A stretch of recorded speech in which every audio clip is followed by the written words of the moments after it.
தொல்லை கொடுத்தால் ராவாகும், ஆட்டுக்குட்டி பிரியாணி ஆகும்.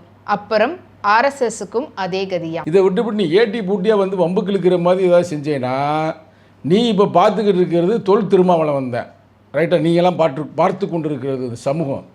அப்புறம் திருமாவளவனை பார்க்க வேண்டிய சூழ்நிலை உனக்கு வந்துடும் அப்படின்றத நம்ம வந்து எச்சரிக்கிறோம். அன்பு தம்பின்னு தான் நான் சொல்கிறேன்.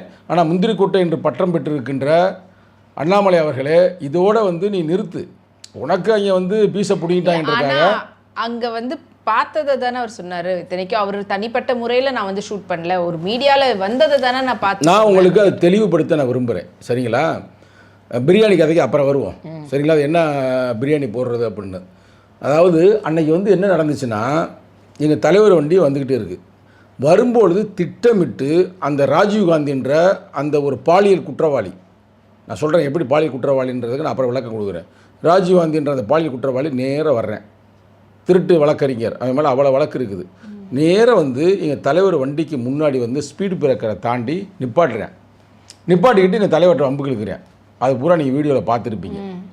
எங்கள் தலைவர் வந்து பெருசாக அதை ஒரு பொருட்படுத்தாமல் அதை கண்டுக்கலாம் விட்டுறாரு. அப்போ பின்னாடி இருக்கிற போலீஸ் வந்து தான் அவனை வந்து போப்பான்றாங்க. அவன் அப்பையும் மேற்கொண்டு வம்புக்கு வர்றேன். அவனுடைய எய்ம் என்னென்னா எங்கள் தலைவர் வந்து கிளாஸை இறக்கணும் அப்படின்றது அவனுடைய எய்ம். ஆனால் அவர் கிளாஸை இறக்கலை. அவனே தெரியும் எங்கள் தலைவருக்கு பார்த்துமே ஒரு திருட்டு பயமே இருக்கிறேன் அப்படின்னு தெரிஞ்சிருச்சு. உடனே எங்கள் தம்பியை வந்து அவனை வந்து விரட்டி விட்டாங்க. சரிங்களா? அவனும் போயிட்டான்னு வச்சுங்களேன். இது நடந்தது எப்போனா, நல்லா கேட்டுக்க, நான் வந்து இப்போ வந்து தமிழக மக்களுக்கும் போலீஸுக்குமே சொல்கிறேன்.